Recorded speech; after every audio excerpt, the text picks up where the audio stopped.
b. Whenever the President shall find that destructive wage or price cutting or other activities contrary to the policy of this title are being practiced in any trade or industry or any subdivision thereof, and, after such public notice and hearing as he shall specify, shall find it essential to license business enterprises in order to make effective a code of fair competition, or an agreement, under this title, or otherwise to effectuate the policy of this title, and shall publicly so announce, no person shall, after a date fixed in such announcement, engage in, or carry on any business, in, or affecting interstate or foreign commerce, specified in such announcement, unless he shall have first obtained a license issued pursuant to such relations as the President shall prescribe.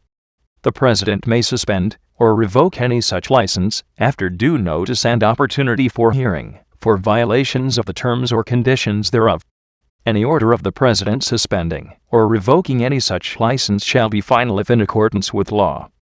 Any person who, without such a license, or in violation of any condition thereof, carries on any such business, for which a license is so required, shall, upon conviction thereof, be fined not more than $500, or imprisoned not more than 6 months, or both, and each day such violation continues shall be deemed a separate offense.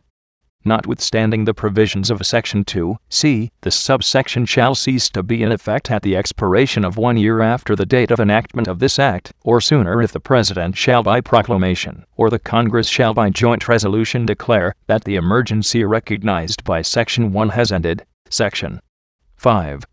While this title is in effect, or in the case of a license, while Section 4(a) is in effect, and for 60 days thereafter, any code, agreement, or license approved, prescribed, or issued, and in effect, under this title, and any action complying with the provisions thereof taken during such period, shall be exempt from the provisions of the antitrust laws of the United States. Nothing in this Act, and no regulation thereunder, shall prevent an individual from pursuing the vocation of manual labor, and selling, or trading the products thereof, nor shall anything in this Act, or regulation thereunder, prevent anyone from marketing or trading the produce of his farm. Limitations upon application of Title. Section 6(a). No trade or industrial association or group shall be eligible to receive the benefit of the provisions of this title until it files with the President a statement containing such information relating to the activities of the association or group as the President shall by regulation prescribe. B. The President is authorized to prescribe rules and regulations designed to ensure that any organization availing itself of the benefits of this title shall be truly representative of the trade or industry or subdivision thereof represented by such organization.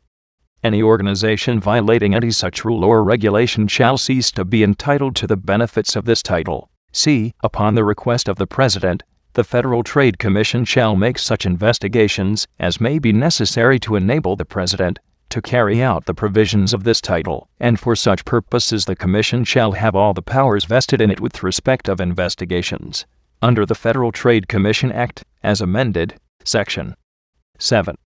A. Every code of fair competition, agreement, and license approved, prescribed, or issued under this title shall contain the following conditions. 1. That employees shall have the right to organize and bargain collectively through representatives of their own choosing, and shall be free from the interference, restraint, or coercion of employers of labor, or their agents, in the designation of such representatives, or in self-organization, or in other concerted activities, for the purpose of collective bargaining or other mutual aid or protection. 2. That no employee, and no one seeking employment shall be required, as a condition of employment, to join any company, union, or to refrain from joining, organizing, or assisting a labor organization of his own choosing. And 3. That employers shall comply with the maximum hours of labor, minimum rates of pay, and other conditions of employment, approved or prescribed by the President. B. The President shall, so far as practicable, afford every opportunity to employers and employees, in any trade or industry or subdivision thereof with respect to which the conditions referred to in clauses 1 and 2 of subsection A prevail, to establish by mutual agreement the standards as to the maximum hours of labor, minimum rates of pay, and such other conditions of employment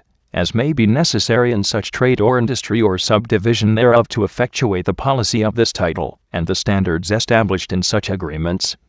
When approved by the President, shall have the same effect as a code of fair competition approved by the President under subsection A of Section 3. C. Where no such mutual agreement has been approved by the President, he may investigate the labor practices, policies, wages, hours of labor, and conditions of employment in such trade or industry or subdivision thereof, and upon the basis of such investigations, and after such hearings as the President finds advisable, he is authorized to prescribe a limited code of fair competition fixing such maximum hours of labor, minimum rates of pay, and other conditions of employment in the trade or industry or subdivision thereof investigated, as he finds to be necessary to effectuate the policy of this title, which shall have the same effect as a code of fair competition approved by the President under subsection A of Section 3.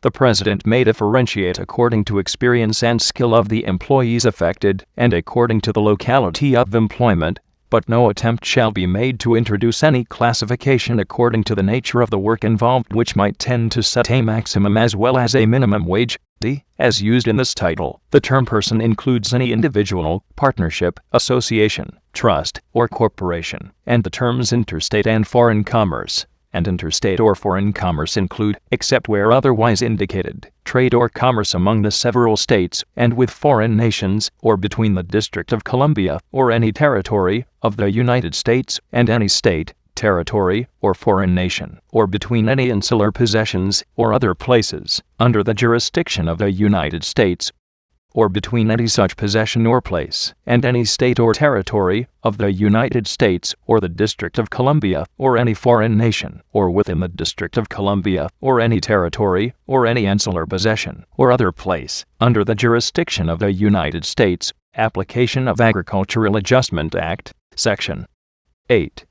A. This title shall not be construed to repeal or modify any of the provisions of Title I of the Act entitled An Act to relieve the existing national economic emergency by increasing agricultural purchasing power, to raise revenue for extraordinary expenses incurred by reason of such emergency, to provide emergency relief with respect to agricultural indebtedness, to provide for the orderly liquidation of joint stock land banks, and for other purposes, approved May 12, 1933, and such Title I of said Act approved May 12, 1933, may for all purposes be hereafter referred to as the Agricultural Adjustment Act. B. The President may, in his discretion, in order to avoid conflicts in the administration of the Agricultural Adjustment Act and this title, delegate any of his functions and powers under this title with respect to trades, industries, or subdivisions thereof which are engaged in the handling of any agricultural commodity or product thereof, or of any competing commodity or product thereof, to the Secretary of Agriculture. Oil Regulation. Section 9. A. The President is further authorized to initiate before the Interstate Commerce Commission proceedings necessary to prescribe regulations to control the operations of oil pipelines and to fix reasonable compensatory rates for the transportation of petroleum and its products by pipelines, and the Interstate Commerce Commission shall grant preference to the hearings and determination of such cases. B. The President is authorized to institute proceedings to divorce from any holding company any pipeline company controlled by such holding company which pipeline company, by unfair practices or by exorbitant rates in the transportation of petroleum or its products, tends to create a monopoly. C. The President is authorized to prohibit the transportation in interstate and foreign commerce of petroleum and the products thereof produced or withdrawn from storage in excess of the amount permitted to be produced or withdrawn from storage by any state law or valid regulation or order prescribed thereunder by any board, commission, officer, or other duly authorized agency of a state. Any violation of any order of the President issued under the provisions of this subsection shall be punishable by fine of not to exceed $1,000, or imprisonment for not to exceed 6 months, or both. Rules and regulations.